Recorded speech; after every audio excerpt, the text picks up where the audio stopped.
So what's the biggest lie the educational system told Gen X? I saw a question like this posted on a Gen X Facebook group about like what do you remember being told as a kid that's totally wrong now? And I was thinking about that for the past couple of days. And the one I contributed to the group, I'll tell you here in a minute. But I think there were quite a few of them. So I would love to know, if you're a Gen Xer, what lies were you told that you either still believe or are just so funny that you can't believe you were told that or you believe that. Well, for me, one of the first ones that I see this meme a lot is that we were told you won't always have a calculator. So that's why you've got to memorize your times tables, and that's why you've got to memorize all this stuff, because you're never going to have a calculator all the time. And oddly enough, that one was, I actually do remember being taught, not me specifically, but having a teacher tell us that in class. I was in 8th grade pre-algebra class, and one of my classmates said, "Why do we have to learn all these formulas? Why can't we just use a calculator?" His sister was in high school and she used a calculator in her math classes. And the teacher said, "Because you're not always going to have a calculator." And I was like, well, yeah, duh, that's true. But I think a better answer would have been, you need to understand the formulas and understand the processes of math so you can do higher math later on. That would have been a stronger answer, because I still never really grasped algebra. And I did it enough to pass, and that was it. But, if I can flip my phone over and have a scientific calculator at my disposal, that argument really doesn't hold water now. But if I could say I need to know the process of doing it and the math, the formula, and how you solve for X and all that, that makes more sense. I just think that was just a poor answer by the teacher. One that I remember a lot being told in science class was that, because grew up in West Virginia, and I was told many times that tornadoes can't hurt us in the mountains because there's not enough flat land for them to gain speed, and we're safe. Well, not so much. A couple of years ago, just maybe a year or two ago, because it was after I moved out of where I grew up, the area where I grew up, not far from my mom's home, there was a tornado. I think it was last summer or the summer before.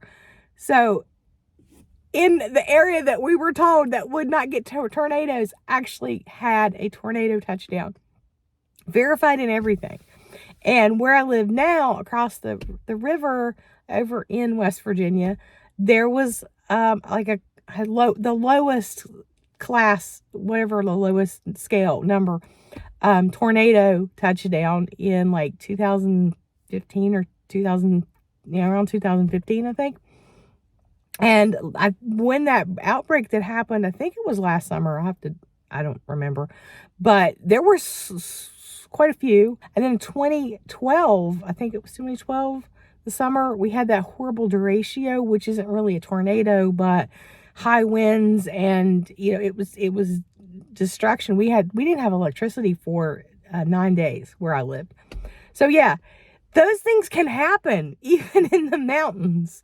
But we were told that growing up, we're fine. We don't have don't have to worry about that. And going back to math for a minute, well, this is the big one. This is the one that I contributed to that group. So going back to math, that I specifically remember this. I was in 2nd grade, and so it would have been like 1980 or 1981, depending on what time of the year it was. We were doing math problems, and we had these little cubes that represented multiples of 10. And we were putting them on like little worksheets and counting them up. And we were learning the metric system.